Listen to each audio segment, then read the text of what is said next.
From dog tags to ownership, heroes take the lead. Stories of veterans building dreams with passion, drive, and speed. From service to success, we're here to inspire the quest. Dog tags to ownership, we're the best. Take the prize.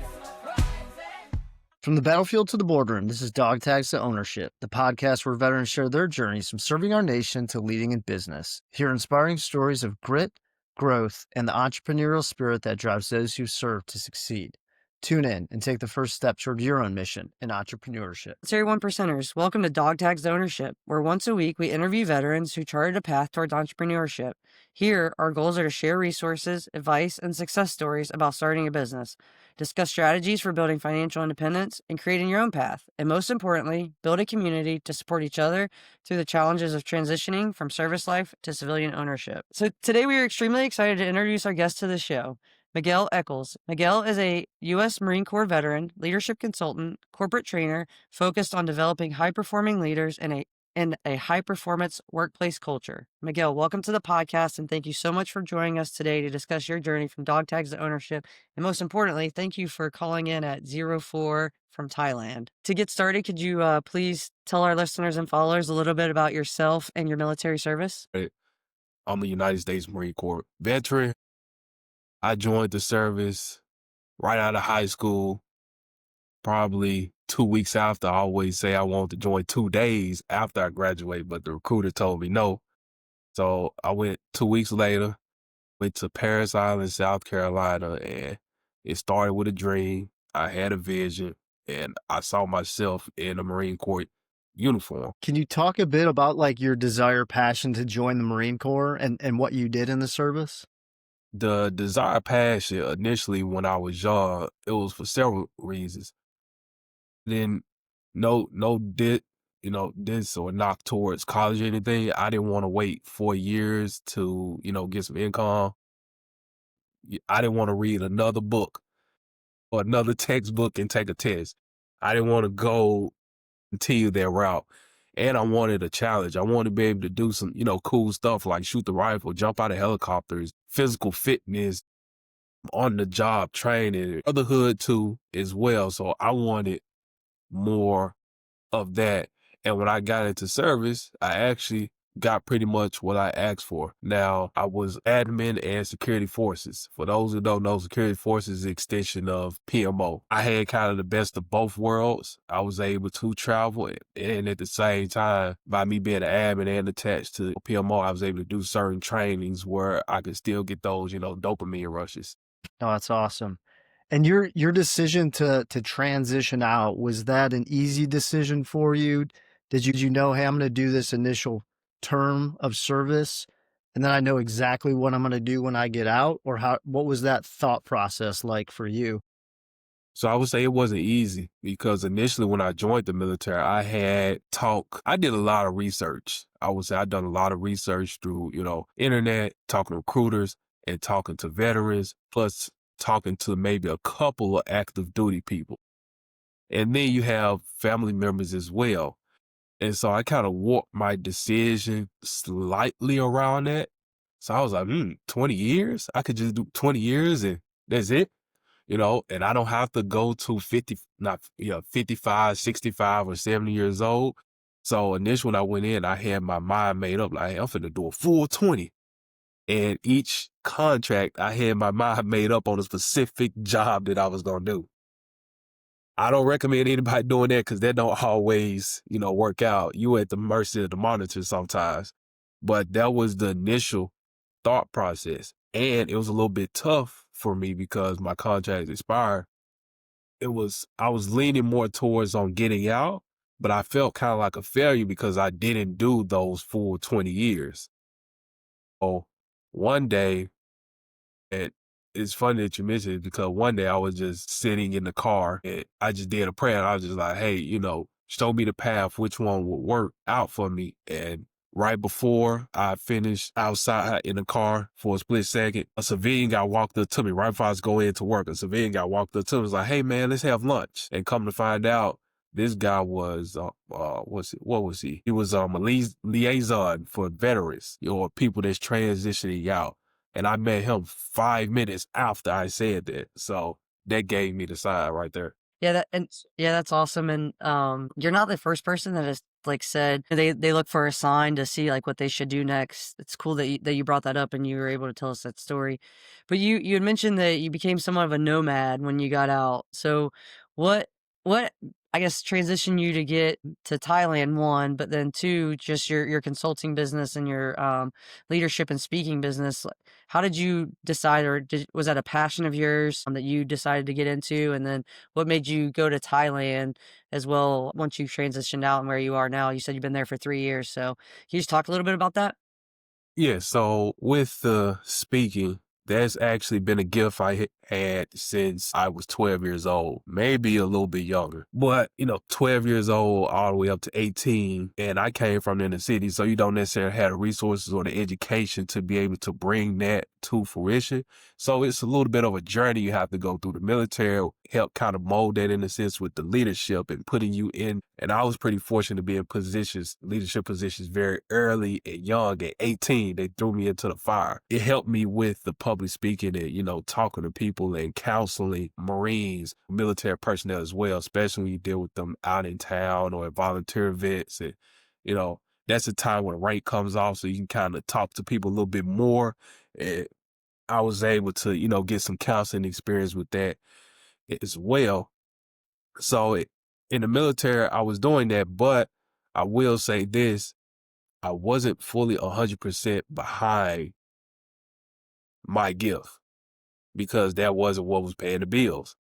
And, in the military, I was leaning towards what is it that could pay the bills? And at the time, I was doing, a regular day job. I was looking to other things that could, pay the bills. And one of the benefits of being in the military is you get a lot of this, you get various different job trainings, right? So when you asked earlier, Matt, like, what is your job? The military, you'll have 15 probably different jobs or 20 different jobs that you probably done, especially the longer that you stay in. And what got me into traveling was other veterans that was outside the military. They heard my story, my situation. They had kids and they had a family. They was like, man, if I could do it different, I was in your shoes, I would go travel. Finish what you started. You was traveling when you was in the service. Now you got the chance to do it again. Why not? What are you doing? So that's what made me initially want to start traveling. How'd you get into what you're doing now, I guess? How'd you start? Like, what did that look like for you, on the leadership training, consulting, that sort of thing? Great question, man. So I started very, very messy. Started unprepared. I didn't have all the information. And I went through several coaches as well. It's just part of the process, going through several coaches and trying to get different information and pull bits and pieces here. And kind of as time went on from the end of my military career plus to now, I had to go through that growth.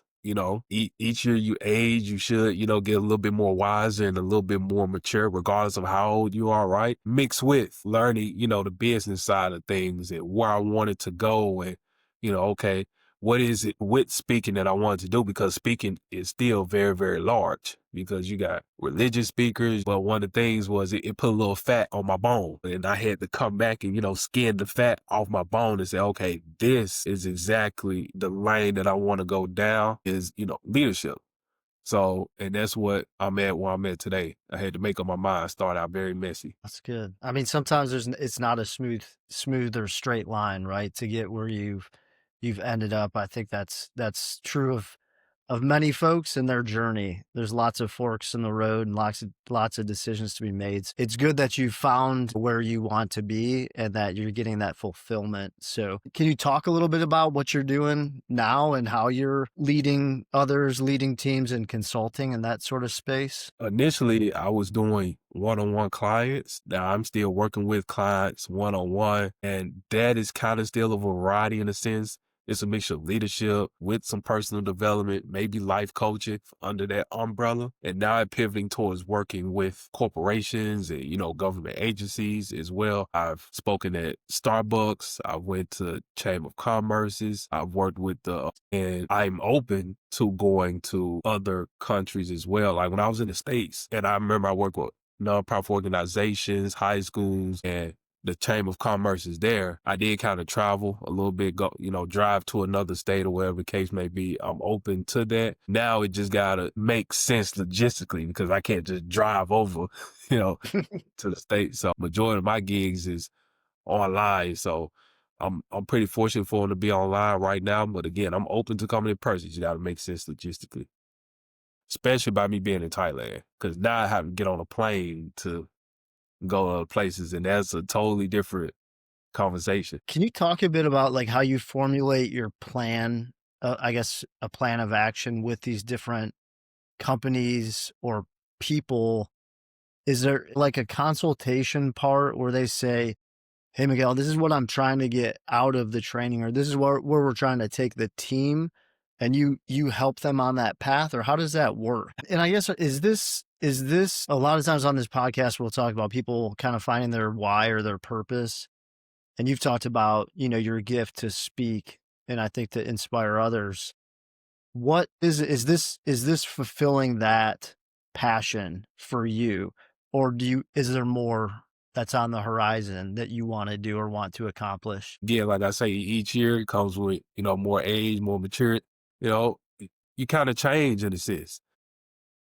There is more on the horizon. One of the biggest things that I have now on the list is, if I have a voice that I can be able to speak, what's another avenue or creative way where I can be able to, get that message across to people? Maybe a little bit less boxed in. Is that really like what you like to talk about when you're doing your motivational speaking, is how you grew up joining the Marines, how that pushed you to who you are today to help others kind of find their purpose and their why and to motivate them to do the next thing? In a sense, because more so with the schools, I would kind of talk about that side a little bit more with the youth. Yeah. I mean, I just think it's so cool that you're doing what you're doing at such a young age. You talked about like something being boxed in. I mean, I know not to speak for Julie, but being career military, our next job and phase was always kind of planned out. So I just think, how cool is it to be at your age, to be in Thailand, to be doing, leadership training and consulting, to be able to be that accessible to these organizations and these people to learn and grow like you're doing is pretty fascinating. Me speaking. But again, I got a lot more work to give. So, and, I'm very honored that you said that. So I just want to say thank you for that.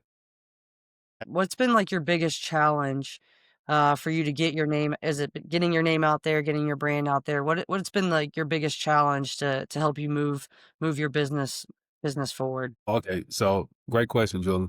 So the biggest thing with it is the follow-up.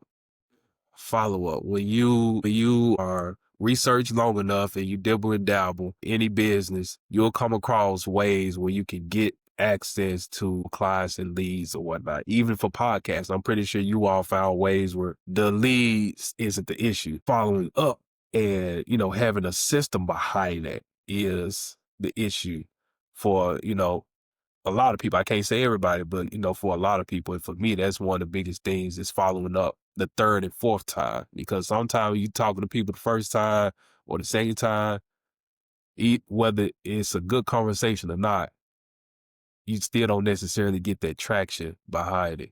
And me having to put a system in place with following up, I think, again, that's going to take me to a whole nother level. And if I can't do it, I got to figure out how or who can be able to mask one of those weaknesses for me. Matt and I, right? I do 99% of the things, and then the 1% that I can't do, Matt does it for me. 1, 2, however you want to consider it. They're like y'all, they're a duo. So they're more so teaching me the business side of things. Then I have a VA. VA handles certain tasks like, sending out the contracts, or I need to upload content on LinkedIn or something like that. I could be able to type it up and send it to them. That way the information is still from me, not ChatGPT. And and we could be able to send it out. So I'm not really alone. I may look like one person operating this thing, but I'm not really alone in this sense because I always have people where, I always get that advice from them and make sure I don't put out a bad product. You mentioned ChatGPT, but I was gonna ask, like, how much are you leveraging AI for what you're doing on the business side? So I leverage it a lot. I'll be honest. However, the information still comes from me first. That's me personally. The information comes from me first. And I just may use ChatGPT to, you know, dive a little bit deeper, use research, give me more research, or kind of revise it. Maybe use Grammarly as well. I use Grammarly where it can be able to revise my work so it can be grammatically correct. Um, I do use it a lot. I just, again, the work gotta come from me first. I don't want to just say, hey, for me, I don't want to say, hey, give me, the answer to this. Do you see yourself staying in Thailand, or do you see yourself moving back to the States to help expand your business more? I do see myself in Thailand for a minute. I don't know how long that will be, but I do see myself for a little while, and I could expand to here. It just may be certain things that I won't be able to do. Or if I wanted to do, like, for example, if I wanted to go and actually speak, in the States, we would have to talk about, logistically on how we make that happen. Do I fly there or are we going to do a remote route? And it got to be a win-win situation. It's not a win-win, then, that's it. But I'm not complacent, but I'm very, comfortable and happy where I'm at. I think it's also practical, right? Like, from a cost of living perspective, to be in Thailand versus, cost of living in the United States. It's not cheap to live in the US. Does that help from a growth perspective? The cost of living, it is very beneficial because sometimes in the States, you have to compromise. It's either you want to have and this is my personal opinion, but, so people may say different, but for me, it was like I either had to compromise, I had to live like that minimalist, or I can come over here and have a little bit more while I can still build. Now, me, when I was in the States, it wasn't impossible because I lived like a minimalist. So I was still able to kind of build a little bit, but here it's a little bit more possible. And I can, military term, decompress too as well. So it's very beneficial if somebody wants to come overseas and, try to build something. The only thing is you may lose the local opportunities in your state, especially for, veterans. Or, you're a veteran, you have certain, local state opportunities depending on what state that you're in. You can normally just kind of drive there to that event and network or, drive to make sure you get your paperwork done. So you may lose a little bit of that aspect, but there is a way around that as well for the audience that's listening to this. You can go on TaskRabbit.com. It is another version of Fiverr, but they charge by the hour, and you could find various different jobs. People who are willing to cut your grass, people who are willing to pack boxes, that drive you lunch to work. You got computer programmers on there, so anybody you need for certain tasks, and you can literally cater it to your local area, and you can hire them that way. I wish I would do that sooner for certain paperwork. TaskRabbit and got somebody to deliver it to certain agencies and whatnot, but you live, you learn. So that's for the people that's listening. TaskRabbit.com. And you type in your credit account, type in your zip code, type in what you want, what you're looking for. Yeah, that's cool. I'm gonna have to look that up because that's the first time I've heard of TaskRabbit.com. I've heard of other things, but it's the first time I've heard of that. So Miguel, where do you see yourself in the next 5 to 10 years in your company and what you're doing? I want to have my vision with the business. I want to have my phone ringing a lot because I have either the content people want to buy or the movie somebody wants to license, or this company wants me for a long-term deal. And it makes sense and it's ethical. So that's why I see myself in the next 5 to 10 years. Yeah, that's awesome.